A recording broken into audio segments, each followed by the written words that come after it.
Alright, so I'm convinced that playing as a center mid your whole career is the best base for being a football manager. So Xabi Alonso has kind of come out of nowhere as far as management and has really been the talk of the town. I mean, Bayer Leverkusen are sitting first in the table and it's looking more and more so that they're going to win the league. Bayern Munich are not up for it, it seems. And the big question is, what is he going to do after this season? Because I think whether they win or they lose the title, it doesn't even matter. I think he's going to go. But before I talk about that, I want to go over a couple things about Xabi Alonso himself because I find it really interesting that he pretty much came out of nowhere. So he was coached by some of the greats like Carlo Ancelotti and Mr. Eyebrow himself, Jose Mourinho, and his Spain manager Del Bosque. And I think his dad was actually a pretty decent coach himself. But he started at the Madrid youth team and then made his way to the Real Sociedad B team and then made his way over to Germany for Leverkusen. And at that point, Leverkusen were flirting with relegation. But in a season and a half, he's turned this team completely around. And it's hard to do in the Bundesliga because it is a very, very competitive league. And on top of that, they're kind of big brothering Bayern Munich right now. So the question really is, is he really that good? I've tried to make an effort to watch him as much as I could this year,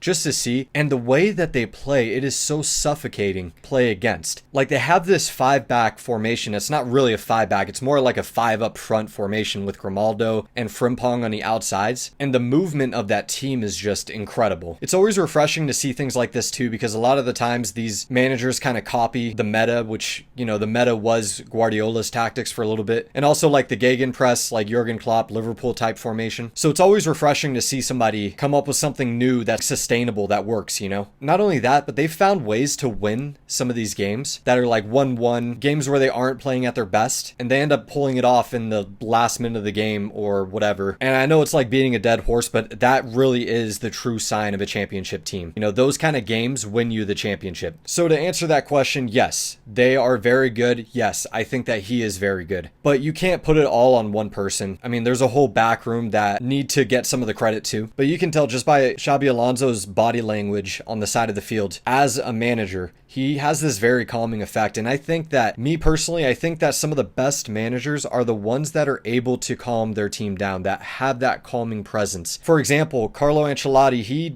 have you ever seen that guy celebrate? Hardly ever, right? His whole thing, I think he said this, I think this is his quote, is I can't say it word for word, but it's something about, these players are motivated to win. You don't need to motivate them. You need to calm them down. And I completely agree with that. That's the biggest thing at this level. These players are motivated to win, for the most part at least. I can't speak for everyone, but I think being able to calm them down, especially a bunch of players that have never been in this position ever before, is so important. Now, the big question, where is he going to go? So there's talks about him going to Liverpool. Jurgen Klopp said he ran out of energy, so he's gone at the end of the season. And if you think about it, all signs point to that. Now, there's some rumors coming out past couple of days that he's going to stay with Leverkusen for another season to try and land the Real Madrid job. Now, I'm going to tell you why I don't think that's going to happen. In football, things can change in an instant. We all know that. So when you get an opportunity to manage a big club like Liverpool, which I am 95% sure that they've talked to him already. You know what? No, I would bet my whole income, and it's not very much, but I would bet my whole income that they've had that conversation with Xabi Alonso and they want him. So again, going back a little bit, you can't pass up an opportunity like that. So if Liverpool comes knocking, you got to say yes, no matter the circumstances. There's also rumors that Bayern Munich is trying to pick him up, and I think they're firing Thomas at the end of the season. So Bayern Munich doing what they've always done best. They're going to buy the manager or the best striker from Dortmund or the best defender from Leverkusen. They always do things like that for the second place team to make sure they stay in first, And I would absolutely hate it if we went to Bayern. I would hate it. I think a lot of people would hate it too. That'd be so annoying. But anyways, there's a small chance that he goes to Bayern. But again, I don't think that's going to happen. I really think he's going to go to Liverpool. He has the history. Jurgen Klopp is leaving and everything is aligning perfectly for him to go there. Liverpool, while they did buy a lot of players this summer, I think that the team is still in a rebuild and there's a lot to work with there. So yeah, all in all, I think he's going to go to Liverpool. I think it's only a matter of time. He's not going to say anything before the season is over unless they win the Bundesliga with a couple games to spare. So it's going to be super interesting to see how this develops. If he goes to Bayern, I'm never going to watch football again. Just a side note, guys, I just realized he played for Bayern Munich at the end of his career. It's so over. So anyways, thank you guys for watching. Comment and let me know what you guys think is going to happen. Like and subscribe. And there's always craziness in the football world. I'm sure I'll see you soon.